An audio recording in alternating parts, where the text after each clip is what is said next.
नमस्कार, मैं हूं कुमार गजेंद्र। जनपद ऑन द स्पॉट में आपका स्वागत है। हमारे एक दूसरे social media platform podcast with Kumar Gajendra में भी आपका स्वागत है, जहां आप हमें सुन सकते हैं। दिल्ली के पूर्व मुख्यमंत्री और आम आदमी पार्टी के राष्ट्रीय संयोजक अरविंद केजरीवाल जिस तरीके से आपको पहले बहुत कॉन्फिडेंट नजर आते थे, आजकल उनकी जो बॉडी लैंग्वेज है वो बिल्कुल मरी मरी है। जब से जेल से आए हैं, बेचारे मुश्किलों से निकल ही नहीं पा रहे हैं। सबसे बड़ी बात यह है कि वो दिल्ली के अंदर सत्ता पाने के लिए इतने बेताब हैं कि उन्हें सपने के अंदर उनका शीश महल आता है।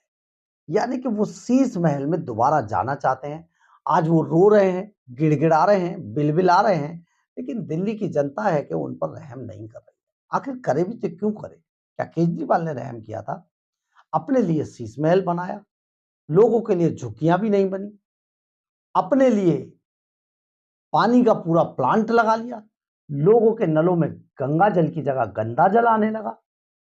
यमुना में डुबकी का तो सबको याद ही होगा। जिन पूर्वांचल के लोगों ने अरविंद केजरीवाल को एक समय पर भर भर कर वोट दिए थे, वो पूर्वांचल के लोग छठी मैया के अवसर पर यमुना में डुबकी भी नहीं लगा पाए।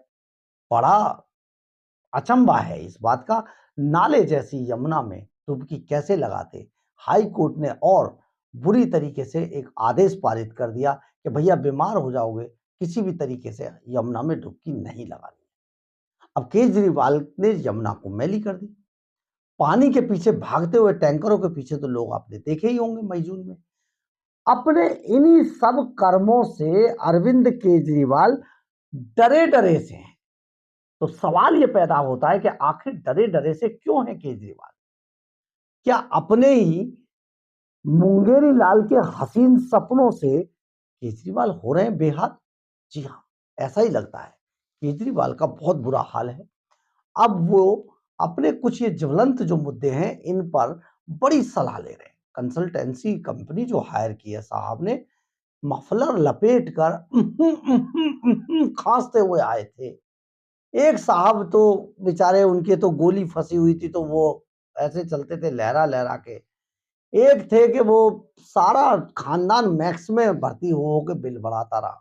मतलब टू मच हुआ है इस सरकार के समय में। केजरीवाल ने अपने लिए बच्चों की कस्में खाई, मुझे तो 2 कमरों का फ्लैट दे देना। भाई साहब शीश महल बना लिया। मुझे तो गाड़ी चाहिए ही नहीं, वीवीआईपी कल्चर ही खत्म कर दूंगा। भाई साहब ग्लॉस्टर लेके घूमते हैं, गाड़ियों का पूरा काफिला है बंदे के पास। मैं तो पानी के अंदर आप टूटी खोलिएगा ऐसे गंगा जल आया करेगा। आज बुरा हाल है। स्वाति मालीवाल ने अभी धोया था ना तबीयत से। कहने का मतलब यह है, दिल्ली के अंदर पूरी व्यवस्था को ध्वस्त करने वाले केजरीवाल अब बुरी तरीके से डरे हुए हैं। इसके लिए वो बार बार कंसल्टेंसी आईपैक को का सहारा लिया है। अब आईपैक इन्हें जो बताती है उस हिसाब से ही काम करते हैं। दरअसल है क्या कि अरविंद केजरीवाल ने हाल ही में ये एक्सेप्ट किया है कि मैं यमुना की सफाई नहीं कर पाया, सड़कें नालियां नहीं बनवा पाया, साफ सुथरा नहीं कर पाया, यमुना को मैं बहुत सुंदर नदी नहीं बना पाया। तो इसके ये इसलिए हुआ जी, 2 साल तो कोरोना में चला गया जी, मैं क्या करता? इसके बाद मुझे जेल भेज दिया इन्होंने। तो ये अब बहाने तलाश कर रहे हैं।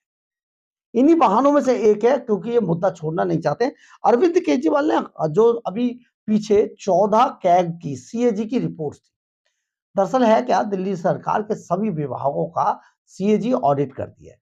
अब सीएजी से ऑडिट जब होता है तो उसमें निकल के आता है किस विभाग में कितना भ्रष्टाचार हुआ, कितना पैसा खाया, मंत्री कितना खा गया, संतरी कितना खा गया, सारा पता चलता है, या फिर ईमानदारी से काम किया। तो इनकी 14 रिपोर्ट जो सीएजी की थी, अरविंद केजरीवाल उसे अभी दबाकर बैठे थे, उन पर कुंडली मारे हुए बैठे हुए थे, क्योंकि अगर ये जारी हो जाती तो केजरीवाल की पार्टी की पोल खुल जाती। अब इस बात को लेके जो भारतीय जनता पार्टी के एलओपी हैं, leader of opposition Vijender Gupta, वो हाई कोर्ट चले गए। हाई कोर्ट में जब आदेश हुआ, इन्हें फटकार पड़ी, तो इन्होंने आज 14 की 14 जो कैग रिपोर्ट थी वो उपराज्यपाल को भेज दी। अब ये देखिए, अभी तो पता चलेगा कि क्या भेजा क्या नहीं भेजा, ये अभी देखना। हो सकता है बीच में से पेज गायब हो, ये तो बड़े फर्जीवाड़ा करता है केजरीवाल तो। आप समझिए कि वहाँ की फुटेज पूरी खत्म कर दी थी जब चोरी कर ली थी इन्होंने दिल्ली सचिवालय के कमरे में, स्पेशल कमिश्नर के कमरे में घुस के सौरभ भारद्वाज फाइलें निकाल कर ले गए थे। इसके बाद जो है, जो स्वाति मालीवाल पिटाई कांड की सारी फुटेज गायब कर दी। उनमें जो पेन ड्राइव दी गई उसमें कुछ था ही नहीं। तो ये अभी देखना पड़ेगा कि दिया क्या है। लेकिन आज जो दिल्ली के उपराज्यपाल का जो कार्यालय है उसने एक्सेप्ट किया है कि अरविंद केजरीवाल की तरफ से 14 रिपोर्ट उनको कैग की आज मिल गई हैं। उन्होंने इस बात की पुष्टि कर दी है और जो हाई कोर्ट में याचिका दाखिल कर दिल्ली सरकार को लंबी इन 14 कैग रिपोर्ट को देने के लिए दिल्ली विधानसभा के पटल पर रखने के लिए निर्देश दिया था कोर्ट ने। राजनिवास ने शनिवार को जानकारी देते हुए बताया कि दिल्ली सरकार ने 1.5 साल से अधिक की देरी के बाद महालेखा नियंत्रक एवं महालेखा परीक्षक कैग की सभी 14 लंबित रिपोर्ट को विधानसभा में पेश करने के लिए एलजी को उनकी मंजूरी के लिए भेज दिया है। दिल्ली विधानसभा में विपक्ष के नेता विजेंद्र गुप्ता ने पहले ही आम आदमी पार्टी से विधानसभा का विशेष सत्र बुलाने के लिए कहा है, जो अगले साल फरवरी में अपना 5 साल का कार्यकाल पूरा कर रही है, ताकि कैग रिपोर्ट को पेश किया जा सके। गुप्ता ने पहले दिल्ली हाई कोर्ट में दायर एक याचिका में सरकार को लंबे समय से 14 कैग रिपोर्ट को विधानसभा में पेश करने के लिए निर्देश देने के लिए मांग की थी। इस मुद्दे पर सत्तारूढ़ आम आदमी पार्टी की ओर से तत्काल कोई प्रतिक्रिया नहीं मिल पाई थी।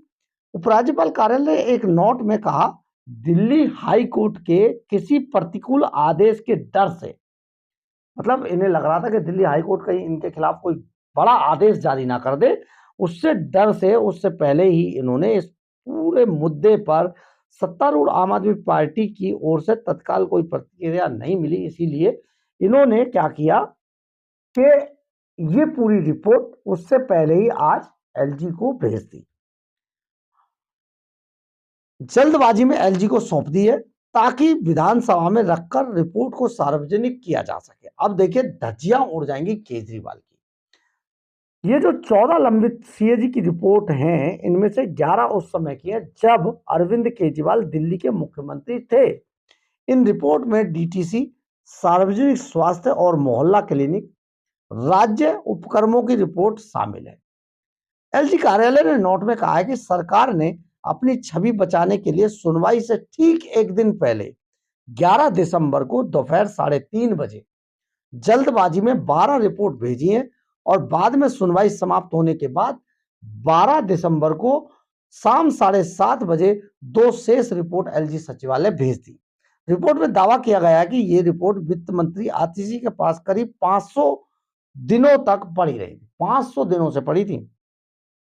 दिल्ली सरकार ने अभी तक सीएजी रिपोर्ट पेश करने के लिए विधानसभा सत्र की तारीख घोषित नहीं की है, जबकि होता क्या है कि विधानसभा के पटल पर रखने के लिए अरविंद केजरीवाल को विधानसभा का सत्र बुलाना पड़ेगा, वहां पर ये रिपोर्ट पटल पर रखी जाएंगी।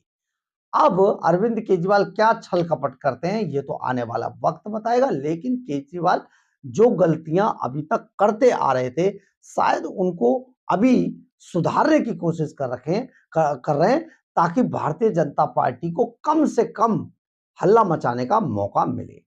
बड़ी बात है, आपको देखना होगा कि अब इन रिपोर्ट के बाद अरविंद केजरीवाल अपने आप को दिल्ली के अंदर कैसे बचा पाते हैं। बहरहाल, अगर आपको हमारी खबर अच्छी लगे तो आप इसे लाइक, सब्सक्राइब और शेयर जरूर करें। कमेंट्स बॉक्स में अपनी राय जरूर लिखें, इससे हमें बहुत ऊर्जा मिलती है। जय हिंद, जय भारत।